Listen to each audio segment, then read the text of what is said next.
Thank you so very much, Mr. Speaker. Manzoor Bhai, really pleasure to be here. We have been very touched by the warm hospitality extended by the government and people of Guyana at such a busy time for you. Your 59th Independence Day is today. I must say that if you had come to India, you might not find it so convenient to receive a foreign delegation on Independence Day. So we are really touched and honored by the warmth of your welcome at this difficult and busy time. As you know, Mr. Speaker, we were proud to be associated with the celebrations of your freedom, and I was very struck when the President in his speech spoke about the importance of resisting certain kinds of assaults without fear and with determination. That's very much the spirit in which we too have come, because our country had to face an evil and tragic assault on innocent citizens enjoying a tourist holiday in our northern territory of Jammu and Kashmir. And this was not a one-off incident, but in many ways built upon a series, decades of this kind of thing being done, of which the most notorious was the assault in 2008, which was our 9/11, as we call it 26/11, 26 November 2008, when in Mumbai, in 5 locations, 170 people were mercilessly gunned down. And from then onwards, we have attempted to persuade the world that not only must we issue condolences and sympathies when people lose their lives, for which we're very grateful, but we must also take resolute action, not just against the perpetrators themselves. Very often these perpetrators, in the case of Mumbai, all but one, were gunned down in the course of their evil actions. So not only against the perpetrators, we must bring to justice always, but also against those who finance, sponsor, guide, arm, equip, train, and direct them to come and do this kind of awful act. And for us, therefore, we have come on this mission to seek your understanding, to address any questions or misgivings you may have, and to request that particularly now, in your own political opinion and with the important role that Guyana is playing in the United Nations Security Council, that we hope that we can count on your understanding and sympathy in solidarity with those who, as your President said, are determined to stand up without fear and with determination. Our nation has made it very clear in recent weeks that we have had enough, that they will no longer be permitted to cross a border, kill our innocent people, and walk back with impunity. That is not going to be happening anymore. As far as we are concerned, we are also not going to give in to their evil designs, which include trying to disturb the peace, tranquility, and economy of Jammu and Kashmir, where tourism was a very major mainstay, and that is at the moment the first target, the first victim, apart from the human lives lost. Second, there was clearly an attempt through religious profiling to create a backlash within the rest of India against one particular community. I'm proud to say India did not fall victim to that and stayed united and rose as one. From Kashmir to Kanyakumari, from the north to the south, the east to the west, we have stayed united and determined and resolute against the horrors of terrorism.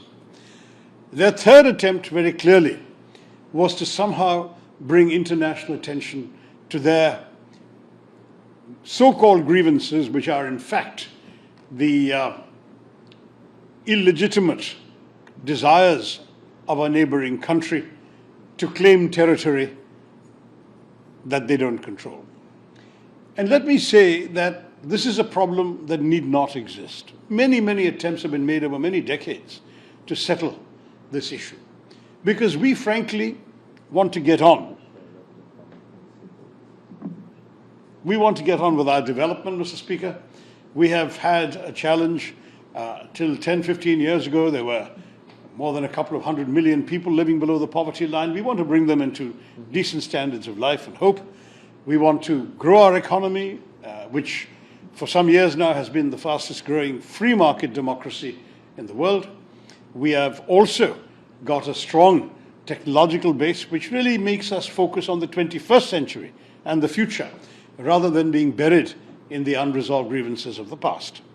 But having said that, we would not have wanted this issue to come and inflict itself upon us, but now that it has done so, we have responded vigorously. And I say to you, Mr. Speaker, our thinking very simply is this: if our neighbours will leave us alone to focus on our development, to focus on our future, we will be very happy to leave them alone. We have absolutely no designs. In fact, we are what is classically called a status quo power. We'll be happy to continue with the geopolitical status quo. Unfortunately, our neighbour doesn't share that assumption. Our neighbour is a revisionist power. They want something they don't have. And if they can't claim it through conventional war, they are willing to use what's called subconventional means, namely deploying terrorist militants, infiltrating them across the border, and frankly making victims of people who are not expecting to fight or be caught up in a fight, who had literally just gone for a tourist vacation. This needed a response. Our government gave such a response, but it did so in a very calibrated, measured, precise manner. It wasn't interested in saying we're going to war with the whole country.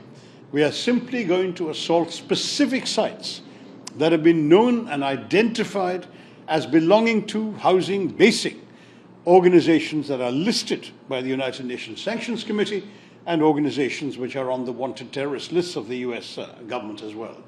And we hit them, and we hit them hard, but we were very careful to do so at night when there were no civilians likely to be about, to minimize collateral damage. Very careful to avoid any government sites, any military sites, any civilian locations. Nonetheless, Pakistan chose to respond initially with indiscriminate artillery shelling, which killed 19 civilians on our side of the border, including people in a Gurudwara, a Sikh temple, and in a Christian convent, the Carmel convent.